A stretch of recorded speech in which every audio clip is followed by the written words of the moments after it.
The O'Reilly Factor's on tonight. Republicans like Scott Walker and Jeb Bush are calling to defund Planned Parenthood, and they are joined by Republicans in Congress who will not waste a minute in voting to make that happen. Hillary Clinton coming down on the side of Planned Parenthood, even in the face of proof the organization is selling baby body parts. Also, a federal judge blocking more videos from coming out in the case. Charles Krauthammer will address it all tonight. You're chairman of the Democratic Party. Tell me the difference between you and a socialist. Congresswoman Wasserman Schultz could not do that. Embarrassing? We'll let you decide after you hear the entire clip. Why don't you support Kate's Law? Tell me what that's all about. Also ahead, Senator Dick Durbin, sitting through a hearing with Kate Steinle's parents, still doesn't know what Kate's Law is. Is that even possible? I answered your question. In addition, Donald Trump surging in the polls. Caution, you are about to enter the no-spin zone. Factor begins right now.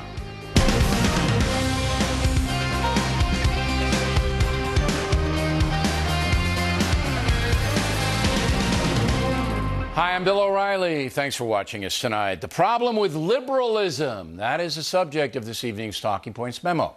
No matter who wins the Democratic presidential nomination, they will toe the liberal line. That's because the Democratic Party has been taken over by the far left. Few moderate Democrats have any currency in the party. That was demonstrated once again today when only 2 Democrats voted to defund Planned Parenthood. The measure failed because the Senate could not get 60 votes to move forward. All but 1 Republican senator voted to defund on principle. That man is Mark Kirk from Illinois.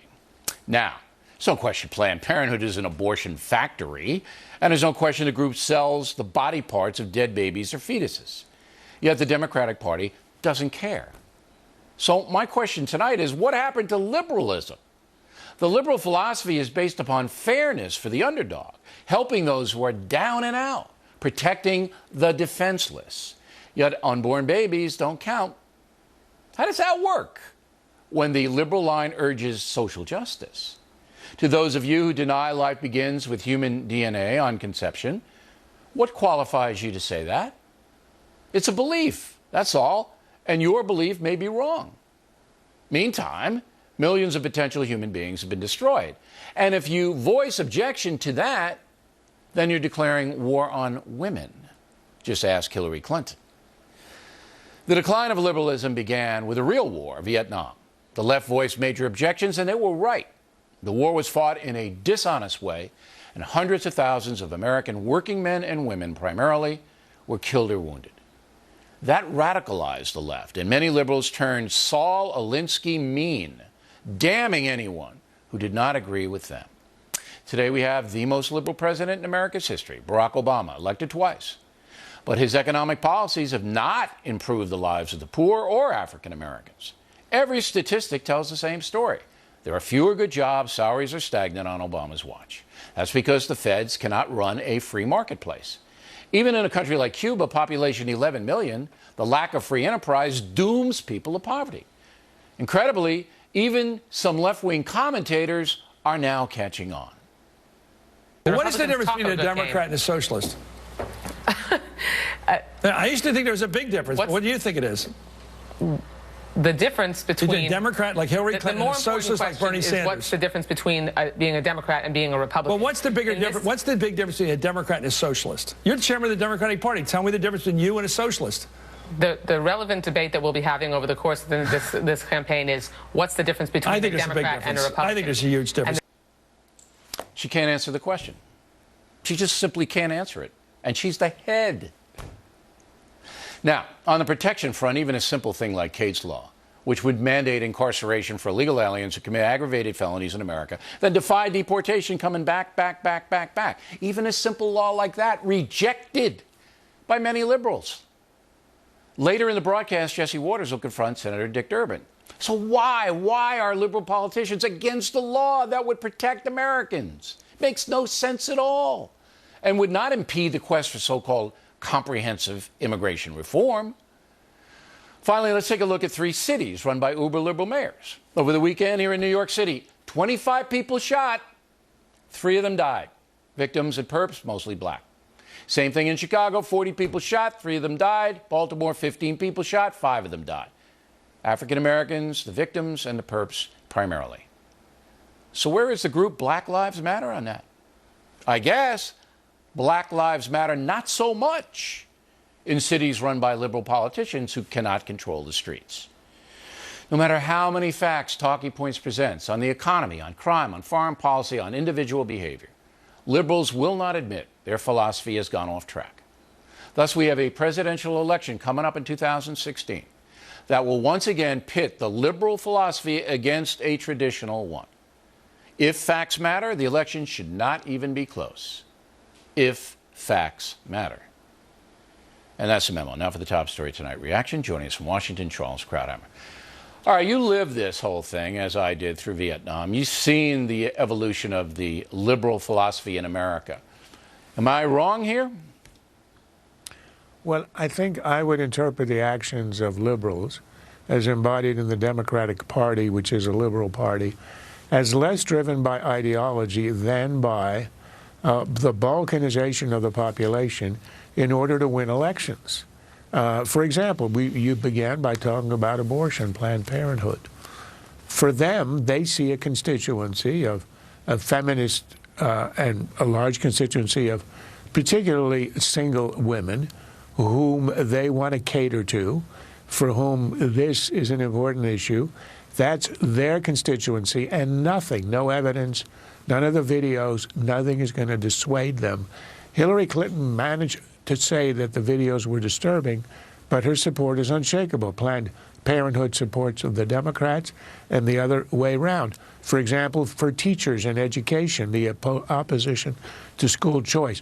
Liberal ideology, if they really believed it, would be for choice, number one, and second, to give the poor minorities in the cities the choice that rich white people and liberals have, also in the cities of school choice. But no, because they have a particularly minority leadership that will oppose this, and because they have the teachers' unions, that is their constituency. So I would argue this is less a matter of ideas, but it's a matter of constituencies.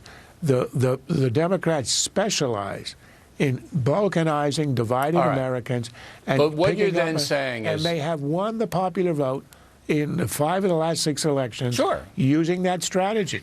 The strategy, if just purely on a basis of winning and losing, obviously has been successful. What you're saying, Charles Krauthammer is saying to the world tonight, is that liberals are morally bankrupt.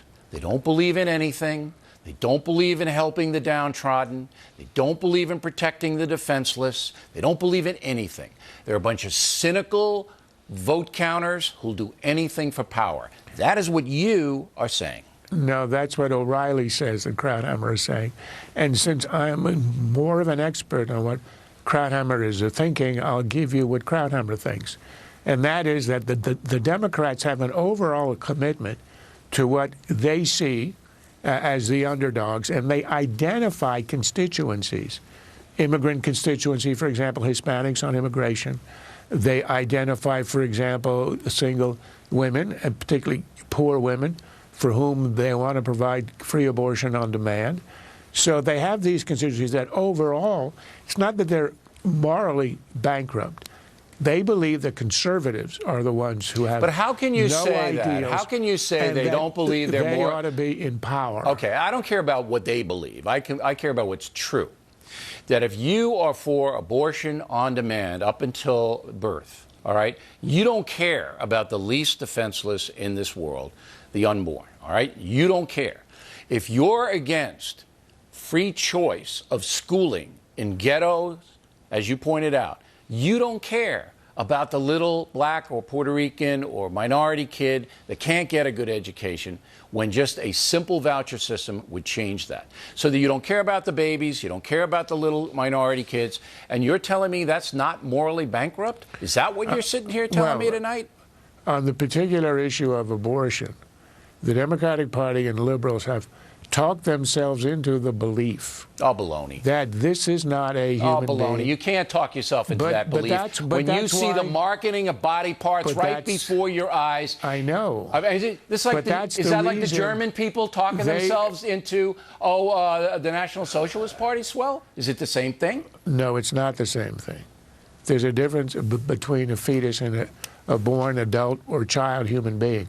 I'm telling you the reason that Planned Parenthood and liberals are so afraid of the videos that were released is because it lifts the curtain. It's not the selling of the body parts. It's actually the production of the body parts. In other words, actually seeing what happens in the back room of the abortion clinic. This is why they're afraid, because they know they're wrong.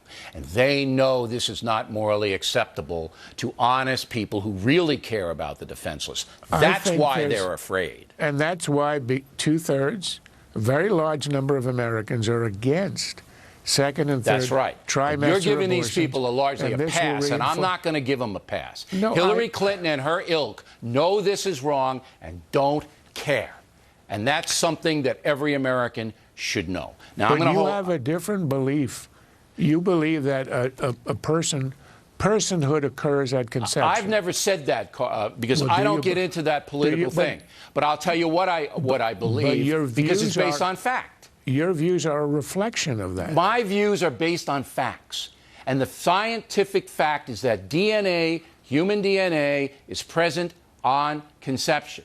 That is where I start my opinion, okay, on a fact. Not some flight of fancy that, I believe after 6 months no, after 9 months, no, when it walks out of the hospital. That's bull. Nobody knows, and you can't base a policy where lives are lost on some kind of phantom fantasy. Now, I got to hold Charles over. I'm going to hold you over. You can come back at me. But I want to talk about the new polling around the Republican contenders for president. Then later it's mentioned Jesse Waters confronting Senator Durbin over Kate's Law. The fact is coming right back.